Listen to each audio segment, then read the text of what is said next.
Hey there, and happy Friday to you. You made it to another week. Awesome. Yeah, Friday, fourth week of Lent. It's April 1st, so April Fool's Day. It's also First Friday, which is a special day of devotion for people who are attuned to the Sacred Heart of Jesus. And we've got some interesting gospel today. Um, so I want to take a look at it. The people who put together the gospel reading for today in the lectionary left out a whole bunch of stuff. So we're going to take a look at what is there, but then I'm going to transition over to the entire gospel and see what was left out. Okay, so let me get this set up here. Uh, yeah, take the reflections off. Yeah, I got to remember that. And we'll go into the share screen. I wish there was a quicker way to do this, but there's not. So here we go. Mass, Friday, the fourth week of Lent. So there's first reading was out of the book of Wisdom, very long, and the gospel reading. Now they may have clipped it just for brevity's sake. So you got chapter 7, verses 1 through 2, then verse 10, then verses 25 through 30. So there's a lot left out, a lot. And I honestly think it adds to the story. So that's what we're going to go look at. So let's bounce out of there and head over to a fuller story. So we're going to go to, where is it going to be, Chris? There. Okay. I hope you can see that okay. Can you read that okay? I hope you can. Let's take a gander at it here. So, chapter numbers are not inspired, and bold titles are not inspired. So, what's going on here? So, it is the Feast of the Tabernacles. The Feast of the Tabernacles is one of three major feasts where the men of Israel were required to go to Jerusalem. So, that's the setup here. So, as up, let me get my glasses on. Okay. Glasses. Oh, much better. Okay. After this, Jesus moved about within Galilee, but he did not wish to travel in Judea because the Jews were trying to kill him. And once again, let me just remind everyone that it's the religious authorities that are mentioned here. It's just not all the Jews wanted to kill him. But the Jewish Feast of Tabernacles was near. So his brothers said to him, "Leave here and go to Judea, so that your disciples may see the works you are doing. No one works in secret if he wants to be known publicly. If you do these things, manifest yourself to the world." For his brothers did not believe in him. We're going to leave the topic of any potential siblings of Jesus to some other day. I'm not going to talk about that. We'll leave it for now. But if you're curious, you can go online and there's a lot of information. So Jesus said to them, "My time is not yet here, but the time is always right for you. The world cannot hate you, but it hates me, because I testify to it that its works are evil. You go up to the feast. I am not going up to this feast because my time has not yet been fulfilled." After he had said this, he stayed on in Galilee.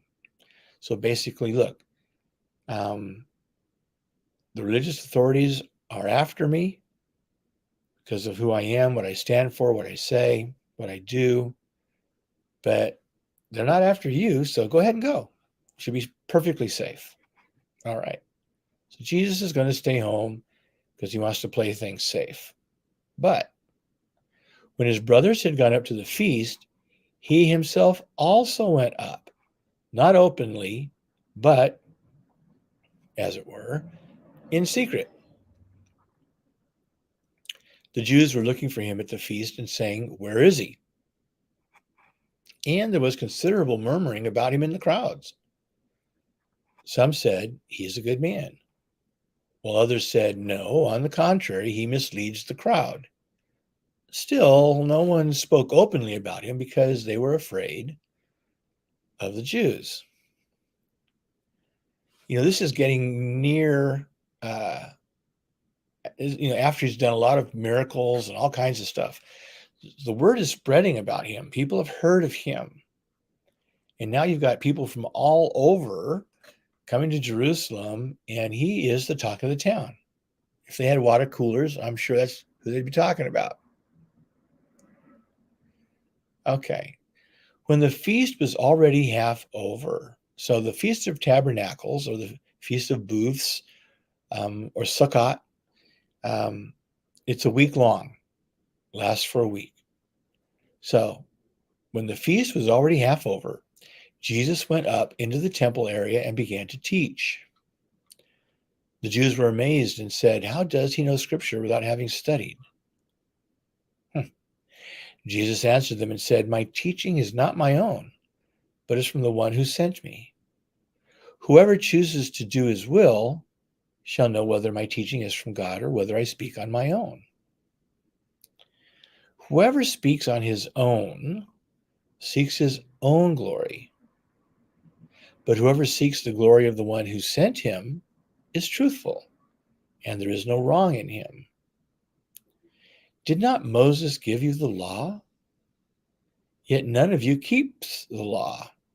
Why are you trying to kill me?" The crowd answered, "You are possessed. Who is trying to kill you?" It's like we would say, "Man, you're nuts," or "You're crazy." Anyway, Jesus answered and said to them, "I performed one work, and all of you are amazed because of it. Moses gave you circumcision, not that it came from Moses, but rather from the patriarchs. And you circumcise a man on the Sabbath. If a man can receive circumcision on a Sabbath, so that the law of Moses may not be broken, are you angry with me because I made a whole person well on a Sabbath? Stop judging by appearances, but judge justly." So some of the inhabitants of Jerusalem said, "Is he not the one they are trying to kill? And look, he is speaking openly, and they say nothing to him. Could the authorities have realized that he is the Messiah? But we know where he is from. When the Messiah comes, no one will know where he is from." They knew he was from Nazareth. What they didn't know was he was from Bethlehem, but even more so, they didn't recognize that he was from the Father. So Jesus cried out in the temple area as he was teaching and said, he must have been exasperated, right? "You know me and also know where I am from. Yet I did not come on my own, but the one who sent me, whom you do not know, is true. I know him because I am from him, and he sent me." So, the Father is unknowable. So that's true. He is unknowable. But you know that, right? Anyway, so they tried to arrest him, but no one laid a hand upon him because his hour had not yet come. But many of the crowd began to believe in him and said, "When the Messiah comes, will he perform more signs than this man has done?" It's interesting that this last verse was clipped off. I don't know why. It doesn't make any sense. Because after this whole dialogue, many of the crowd began to believe in him. That's cool, right?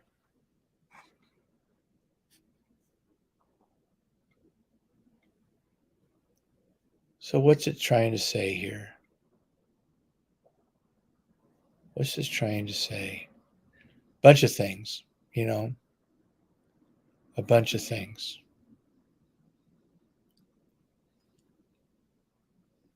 I think one of the interesting things here is this whole bit about circumcision, you know. So they had made it on the Sabbath. You can't do any work on the Sabbath. Can't do any work. But it's okay to circumcise someone on the Sabbath.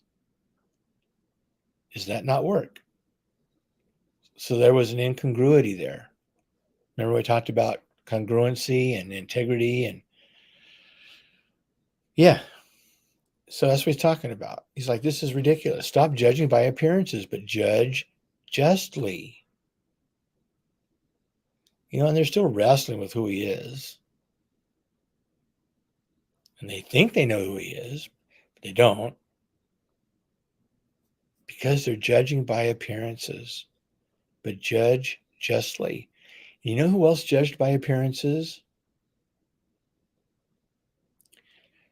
The people of Israel. They wanted King Saul. And then Jesse, the father of David, Samuel said, bring me a son. God has chosen your son to be king. So he brings all his sons except David. And Samuel says, you're looking at appearances. You're not seeing the way God sees. And that's what judging justly is, right? It's having our eyes adjusted so that we stop judging by appearances. Stop judging by appearances. Who cares what somebody looks like? Judge justly. See past it. Get better eyes.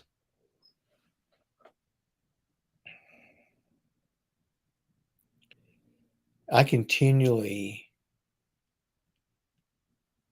remind myself that what I see on the outside is not what's on the inside. I have to remind myself that. And so this is a good reminder for me today. Once again, stop judging based on appearances. It could even be, it's just simple stuff. What's going on right now? The big flip flap is the Oscars, right? With Chris Rock and Will Smith and Jada Pinkett Smith. Most of the, I would say, judgment about what happened is coming from people that weren't even there. We're judging by appearances. I mean, just stop. Just stop. Judge justly. It takes discernment. It takes time. It takes being quiet. It takes doing everything we can to see things from other people's points of view. Yeah, not easy stuff. But I think it's beneficial. I think it's worthwhile. I think it's very worthwhile. So that's my hearing for today. And yeah, we'll put reflections back up there. There you go. Hi. And yeah, this has been a great week. Different kinds of weather. It's beautiful outside right now. Thank you so much for being with me here live. Thank you for watching the recording. Let me apologize before I sign off. I have a philosophy of people before projects. This is a project, right? This is a project. So after Mass, usually ends like at 10 to 1, and I go have lunch, and I get home in plenty of time. And I thought for sure 12:15 would be fine. But after Mass, there was someone there that I knew, and I ended up talking to them for a while. And then I went to have lunch, and one of the guys that works there, he and I have gotten to know each other a little bit. And so he and I talked for a while, and it put me behind schedule. That's okay because it's people before projects. My project took second place to my relationship with people, flesh and bone, real life kind of a thing. You know what I mean? Caused me to be late, and I apologize for that. I will do my utmost to schedule myself in a fashion that I have less opportunity to be late and not fulfill my commitment. Anyway, thanks for listening, and y'all be happy, be healthy, be safe, and God bless.